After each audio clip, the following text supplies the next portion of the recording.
প্রিয় বন্ধুরা, ইসলামে কোন ফলটি খাওয়া নিষিদ্ধ আছে আপনি কি জানেন? যেটি আমরা প্রতিনিয়ত খাই, সেই ফলটি খেতে অনেক সুস্বাদু। যে ফলটি আমরা বিনামূল্যে পেয়ে যাই।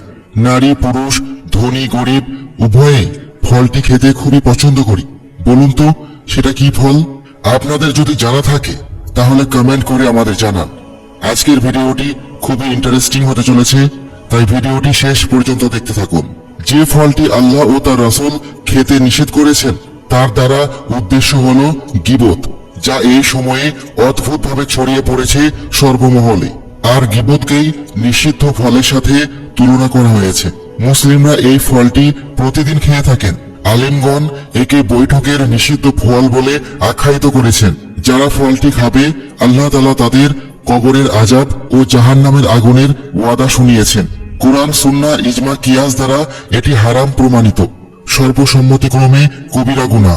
ফলটি সম্পর্কে জানার আগে আমাদের মনে রাখতে হবে এটি মহান প্রভু আল্লাহ তাআলা নিষিদ্ধ কুৎসিত ফল, যা ভক্ষণ করা থেকে আমাদের বেঁচে থাকা আবশ্যক। না হয় আমাদেরকে এই ফলের ফরমালিন থেকে মুক্ত করতে জাহান্নামের আগুনে ধৌত করা হবে। বন্ধুগণ, আল্লাহ ও তার রাসূলের বর্ণনায় সেই কুৎসিত নিষিদ্ধ ফল গীবত সম্পর্কে আল্লাহ তাআলা যথেষ্ট বলেছেন। তিনি বলেন, এবং একে অপরের গীবত করো না। তোমাদের মধ্যে কি কেউ তার মৃত ভাইয়ের গোশত খেতে পছন্দ করবে? তোমরা তো তা অপছন্দই করে থাকো। আর তোমরা আল্লাহকে ভয় করো।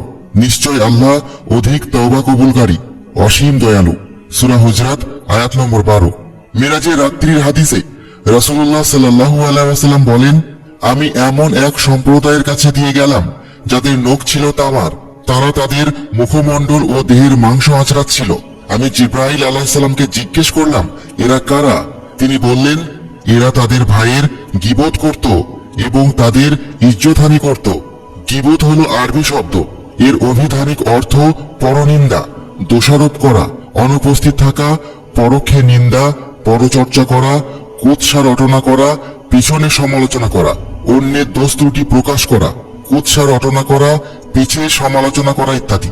শরীয়তের পরিভাষায় গীবত বলতে বোঝায় কোনো ব্যক্তির অনুপস্থিতিতে তার সম্পর্কে এমন কথা বলা যা শুনলে সে তা অপছন্দ করবে।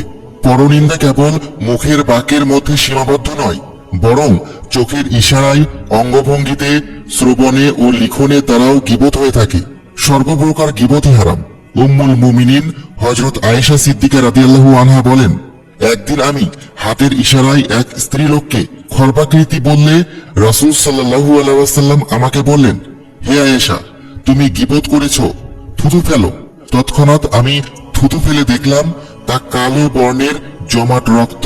হযরত ইবনে ওমর রাদিয়াল্লাহু আনহু থেকে বর্ণিত, তিনি বলেন, একদিন রাসূল সাল্লাল্লাহু আলাইহি ওয়াসাল্লাম মিম্বরে আরোহণ করলেন এবং উচ্চ কণ্ঠে ডাক দিলেন, হে লোক সকল, যারা তাদের জিহ্বা দিয়ে ইসলাম গ্রহণ করেছ অথচ ঈমান তাদের অন্তরে পৌঁছায়নি, তোমরা পরস্পর ক্ষতি করো না। মুসলমানগণ কাউকে তিরস্কার করবে না, কারো দোষ ত্রুটির অনুসরণ করবে না। কারণ যে ব্যক্তি তার মুসলিম ভাইয়ের দোষ ত্রুটি অনুসরণ করে আল্লাহ তার দোষ ত্রুটি অনুসরণ করবেন, যদিও সে দোষে আক্রান্ত হয়। ইবনে হিব্বান হাদিস নম্বর 5763। মদপান, ডাকাতি এবং ব্যভিচার যেমনিভাবে কবিরা গুনাহ, অনুরূপভাবে গীবতও কবিরা গুনাহ। কবিরা গুনাহ হওয়ার দিক থেকে কোনো পার্থক্য এগুলোর মাঝে নেই।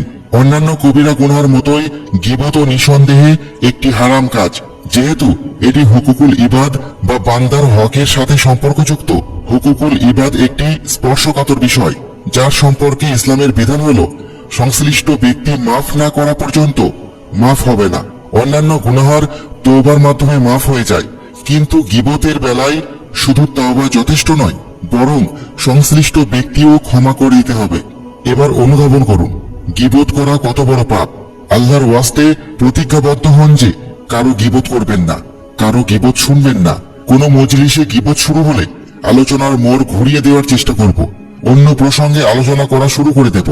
আলোচনার মোড় পাল্টাতে না পারলে মজলিস ছেড়ে চলে যাব, যেহেতু গীবত করাও হারাম এবং শোনাও হারাম।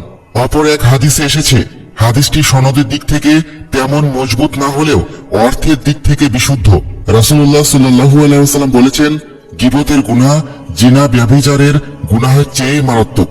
প্রশ্ন হলো এর কারণ কি?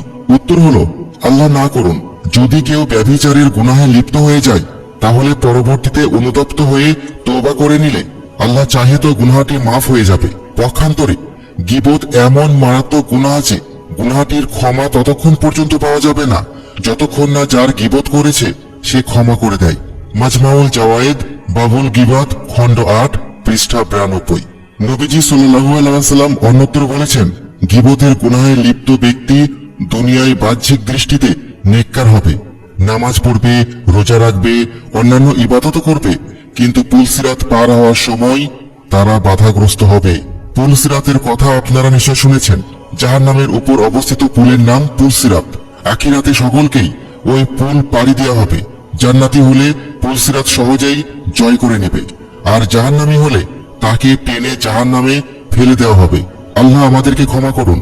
গীবতকারীও এরূপ পরিস্থিতির শিকার হবে। তাদেরকে পুলসিরাত পাড়ি দেওয়া থেকে বাধা প্রদান করা হবে। বলা হবে, তোমরা পুলসিরাত পাড়ি দিতে পারবে না।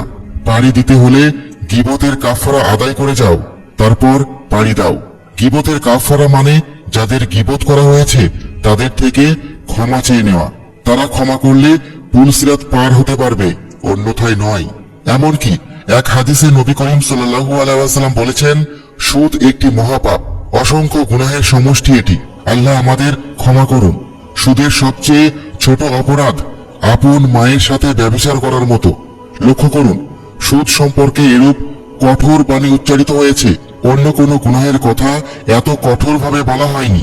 নবীজি সাল্লাল্লাহু আলাইহি ওয়াসাল্লাম বলেন, সেই সুদের মতো থেকে সবচাইতে জঘন্য সুদ হলো অপর মুসলিম ভাইয়ের মান সম্মানকে আহত করা, অর্থাৎ গীবত করা।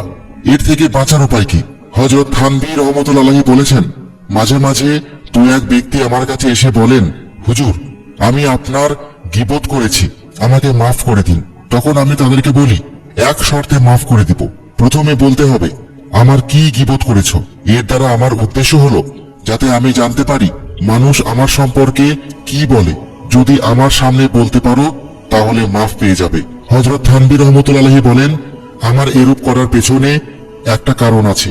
তা হলো, হতে পারে যে দোষ আলোচনা করা হয়েছে তা আমার মধ্যেই বাস্তবেই আছে, সুতরাং দোষটা আমার জানা হয়ে যাবে এবং এর মাধ্যমে হয়তো আল্লাহ তাআলা এ থেকে বেঁচে থাকার তৌফিক আমাকে দিয়ে দেবেন। তাই গীবতের প্রকৃত চিকিৎসা এটাই। এই চিকিৎসা গ্রহণ করা যদিও কষ্টকর, যদিও মনের উপর করাত চালিয়ে তারপর অন্যকে বলতে হবে আমাকে মাফ করে দাও, আমি তোমার গীবত করেছি, তবুও এটাই আসল চিকিৎসা। 2-4 বার এই তদবির মতো কাজ করলে ইনশাআল্লাহ ভবিষ্যতের জন্য শিক্ষা হয়ে যাবে। বুজুর্গানের দিন অবশ্য গীবত থেকে বাঁচার জন্য অন্যান্য ব্যবস্থাপত্র দিয়েছেন। যেমন হযরত হাসান বসরি রাহমাতুল্লাহি বলেছেন, যখন অন্যের দোষ চর্চার কথা মনে পড়বে তখনই নিজের দোষগুলোর কথা চিন্তা করবে। ভাববে কোনো মানুষই তো দোষমুক্ত নয়, আমার মধ্যেও তো এই দোষ আছে, ওই দোষ আছে, সুতরাং অন্যের দোষ চর্চা আমি কিভাবে করি। পাশাপাশি গীবতের শাস্তির কথাও ভাববে। আল্লাহর নিকট দোয়া করবে যে, হে আল্লাহ, আমাকে এই ভয়াবহ শাস্তি থেকে রক্ষা করুন। মজলিসে দোষ চর্চা হতে দেখলে সঙ্গে সঙ্গে আল্লাহর কথা স্মরণ করবে, দোয়া করবে, হে আল্লাহ, এই মজলিসে গীবত শুরু হয়ে গিয়েছে, আমাকে হেফাজত করুন, এই জঘন্য পাপ থেকে আমাকে রক্ষা করুন। বিখ্যাত তাবেঈ হযরত রাবী রাহমাতুল্লাহি নিজের ঘটনা বর্ণনা করেন। তিনি বলেন, এক মজলিসে গিয়ে দেখতে পেলাম লোকজন খোশ গল্প করছে। আমিও তাদের সাথে বসে পড়লাম। গল্প জমে উঠল, গীবতও শুরু হলো। বিষয়টি আমার কাছে ভালো লাগেনি, তাই আমি উঠে গেলাম। কারণ ইসলামের বিধান হলো মজলিসে গীবত চললে পারলে বাধা দিবে, না পারলে মজলিস ত্যাগ করে উঠে চলে যাবে। আমিও উঠে চলে গেলাম। কিছুক্ষণ পর ভাবলাম এতক্ষণে হয়তো গীবত শেষ হয়ে গিয়েছে, কারো দোষ চর্চা আর চলছে না, সুতরাং আলোচনায় পুনরায় শরীক হওয়া যায়। এই ভেবে আমি পুনরায় মজলিসে গিয়ে বসলাম। কিছু সময় এটা সেটা আলোচনা চলল, তারপর শুরু হলো গীবত। আমিও মজা পেলাম। আগ্রহের সঙ্গে আমি গীবত শুনতে লাগলাম। এক পর্যায়ে নিজেকে সামনে রাখতে পারলাম না, 2-4টে গীবত নিজেও করে ফেললাম। মজলিস শেষে বাড়ি ফিরে আসলাম। রাতের ঘুমের মধ্যে এক ভয়ঙ্কর স্বপ্ন দেখলাম। এক বিভৎস কালো লোক আমার জন্য পাত্র করে গোশত নিয়ে এসেছে। লক্ষ্য করে দেখলাম শূকরের গোশত। লোকটি বলল, এটা শূকরের গোশত, খাও। আমি বললাম, কিভাবে খাবো, আমি তো মুসলমান। লোকটি বলল, না, ওসব আমি শুনবো না, তোমাকে খেতেই হবে। এই বলে লোকটা জোর করে আমার মুখে গোশত পুড়ে দেওয়া শুরু করলো। আমি তার কবল থেকে নিজেকে বাঁচানোর জন্য শত চেষ্টা করেও ব্যর্থ হলাম। বমি করতে চাইলাম, তবুও রক্ষা পেলাম না। সে আমার উপর এক নির্মম অত্যাচার করেই যাচ্ছিল। সে কি কষ্ট! এরই মধ্যে আমার দু চোখ খুলে গেল। তারপর থেকে আমি যখনই আহার করার জন্য বসতাম, ঘটনাটি মনে পড়ে যেত। কেমন যেন স্বপ্নের সেই শূকরের গোশতের দুর্গন্ধ আমার নাকে লাগতো। কি অবস্থা! 30 দিন পর্যন্ত এমন ছিল।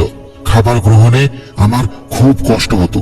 এই ঘটনা দ্বারা আল্লাহ তাআলা আমাকে সতর্ক করলেন, কেবল একটি মজলিসের 2-4টি গীবত এত ভয়ঙ্কর। দীর্ঘ 30 দিন পর্যন্ত আমি এই ভয়াবহতার গন্ধ পেয়েছি। আল্লাহ তাআলা আমাদের প্রত্যেককে